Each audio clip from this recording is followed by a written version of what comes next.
Welcome to Stillwater Chronicles. Tonight we settle into a story about a lighthouse at the edge of the world, and something that walks its walls every night. There's a particular kind of silence that only exists at sea, not the silence of an empty room or a quiet street at 3 a.m. Those silences still carry the memory of sound, the ghost of traffic, the suggestion of voices. The silence at sea is older than that.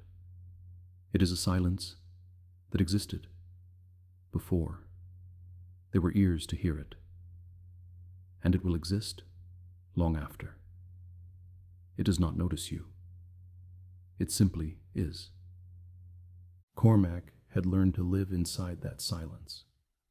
2 years on the rock had taught him that. 2 years of waking to nothing but wind and water. 2 years of meals eaten alone, of maintenance logs filled in neat handwriting, of long evenings with a book, and the low creak of the lighthouse settling around him. He had come here for the solitude. He had asked for this posting, specifically and deliberately, in a way that some of his colleagues had found difficult to understand. He understood it perfectly. The lighthouse stood on a narrow outcrop of basalt off the west coast of Scotland, a place that barely qualified as land, barely bothered to rise above the waves. The rock was always wet. The gulls were always loud, then suddenly gone.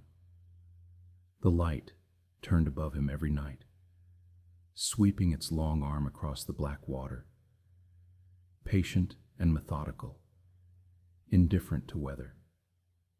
He had come to love the light, the rhythm of it, the way it made the dark legible.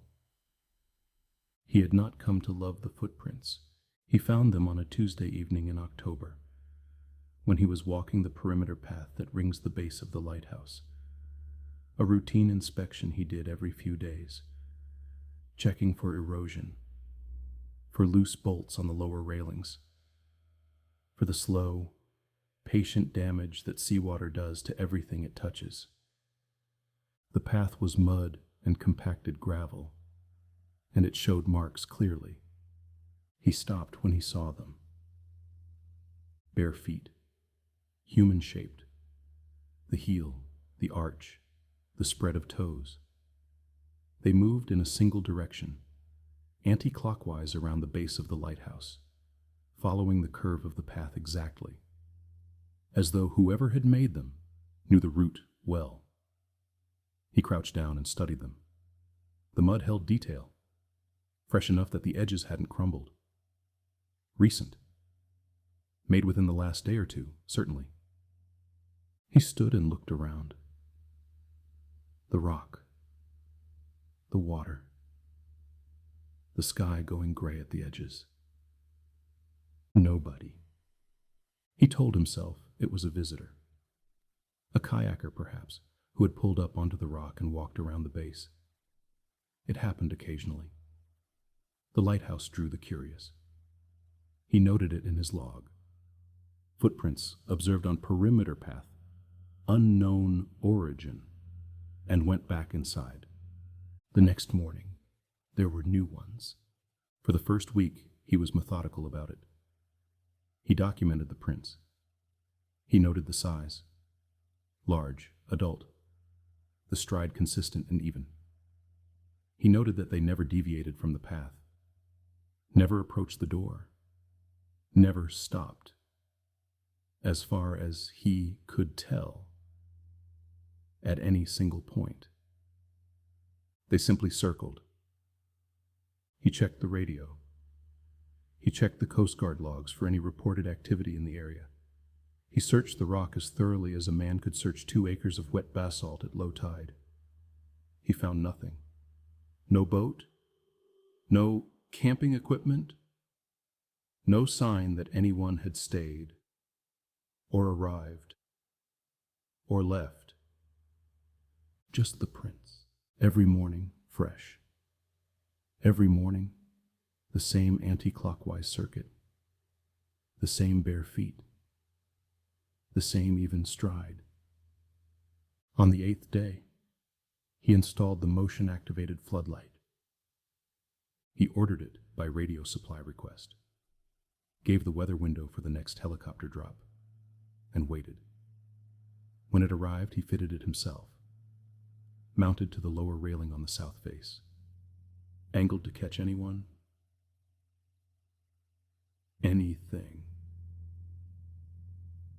Moving along the base path. He ran the cable inside and connected it to an alarm that would sound in his bedroom. He felt, doing this, that he was being sensible. He felt, doing this, like a man who has heard a noise in the walls and decided to find the source. The alarm woke him at 2:14 a.m. on a Thursday. He was at the window in 4 steps, the glass cold under his palms, his breath fogging it as he looked down. The floodlight had caught the path in hard white light. There was a figure walking it. He stood very still and watched. It was, and he knew this even then, even in the first seconds, approximately right. The right height for a person, the right width at the shoulders. Bipedal, upright, moving at the pace a person moves when they are walking somewhere familiar, without urgency. It wore nothing that he could determine. Its feet were bare on the wet gravel. Its arms hung at its sides. But something was wrong. He couldn't name it immediately. He stood at the window and watched the figure complete its circuit, steady, unhurried, precise, and all the while his mind kept reaching for the word that would describe what was wrong and kept not finding it. The shoulders, perhaps. The way they moved, or didn't move. The way the weight transferred from foot to foot, which was correct in its broad strokes but wrong in some smaller, deeper way. The way a photograph of a smile can look almost right, but make you feel slightly cold. He watched until the figure passed out of the floodlight's range. Then he sat down on the floor of his room and breathed. He did not go outside that night, or the next. He told himself this was prudent. He told himself he was gathering information. He checked the floodlight footage each morning. He had set it to record. And each morning the footage showed the same thing. A figure, walking. A figure that moved through the light and out of it, unhurried, consistent, completing its circuit, and then gone. The footage never showed the figure leaving the rock, never showed it climbing down to the water. It was simply there. And then it was not. He began to count. Night 1 of the floodlight. The figure walked. Night 2. It walked. Night 3, 4, 5. He went back through his records and counted forward from the Tuesday in October when he'd first found the prints. 31 nights, 31 circuits, not once missed, not once varied, as though the walking was less a behavior and more a fact. Like the turning of the light, like the movement of the tides. Something that simply happened, on a schedule older than his presence here, and indifferent to it. He began, around the 3rd week, to feel less afraid and more uneasy. Fear, he had found, was a sharp thing. It came in moments and faded. Unease was different. It was something that settled into a place, the way damp settles into old stone. And once it was in, it changed the quality of everything. He still loved the silence, but the silence had a different texture now. On the 31st night, he went to the window before the alarm sounded. He wasn't sure why. He had simply woken at 2 a.m., naturally, without the alarm, as though his body had learned the schedule, and found himself moving to the window. He pressed his palms to the glass. The floodlight was already on. The figure was already there, walking, steady, bare feet on wet gravel, arms hanging. Cormac watched it move through the white light. And for the first time since the floodlight was installed, he forced himself to look at it properly, directly, not in his peripheral vision, not in the grainy safety of recorded footage, where everything that is strange becomes documentary and small. He looked at it directly, with his own eyes, in real time. The wrongness was in the weight of it. That was the word he hadn't been able to find. Weight. The figure moved as though it were not entirely subject to gravity, not floating. Nothing so dramatic as that, but something more subtle. As though the relationship between its body and the ground beneath it was an arrangement rather than a fact. As though it was choosing, step by step, to continue walking on the surface of things. He looked at it for, he estimated later, perhaps 11 seconds. Then the figure stopped. It stopped walking, mid-stride, without a stumble, without slowing. Just stopped, as though a hand had been placed on a clockwork mechanism and held it still. And then it turned. Not quickly. It turned the way a person turns when they have heard their name called from across a room. A slow, deliberate rotation, the whole body moving together. It turned until it was facing the lighthouse. Until it was facing, as far as Cormac could determine, his window, specifically, his face, his palms, flat against the cold glass. It did not move. It did not raise its head or lower it. It simply stood in the hard white light and faced him. And Cormac understood, in that moment, something he had been circling for a month. It knew he was here. It had always known he was here. The walking was not searching. The walking was not patrolling. The walking was something else entirely. Something he had no word for in the language he had available to him. And it had been doing it long before he arrived. And it would do it long after he left. And his presence on this rock was not a discovery and not a disruption. It was simply witnessed. He stood at the window for a long time after the floodlight finally cut out. The figure was gone. Or it was still there, in the dark, continuing its circuit in the ordinary blackness of a Scottish coastal night. He couldn't say. He could hear the wind. He could hear the water.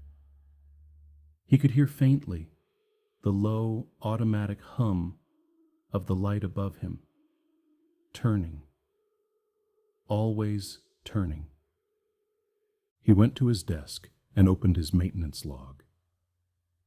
He wrote in his careful handwriting, Night 31. Circuit completed. Figure observed stationary, facing lighthouse window. Duration, approximately 4 minutes. No change to structure or equipment. Weather, overcast. Wind NNW 18 knots. He paused with the pen above the paper. Then he added, in smaller letters at the bottom of the page, It knows I am here.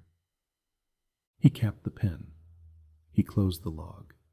He made himself a cup of tea, which he did not drink, and he sat in the kitchen with both hands around the warm mug and looked at the wall and listened to the silence, the particular silence that only exists at sea.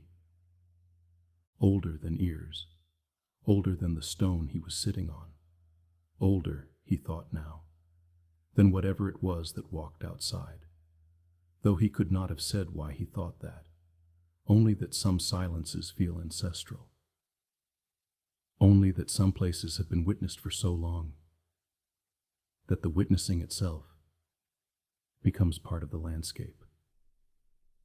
He thought about this for a while. Then he rinsed his mug, turned off the kitchen light, and went back to bed. He was still here in the morning. The path outside was marked, as always, with a single circuit of bare feet in the mud. He did not look at them for very long. He simply noted them in his log, the way he noted the weather and the tide, and the slow, patient turning of the light. Just one more thing that happened here, on this small wet rock at the edge of the world. One more thing that would happen again tonight, and the night after that. He made his breakfast. He listened to the wind. Somewhere below him, the sea moved against the stone, back and forth, patient and indifferent and very, very old. He was beginning to understand something about patience. Thank you for listening to Stillwater Chronicles, where even the oldest silences have something to say. If this stillness stayed with you, if the turning of that light settled somewhere deep, then let it remain a little while longer. Some places have been watched for so long that the watching has become a kind of keeping. Rest now. The light will turn without you.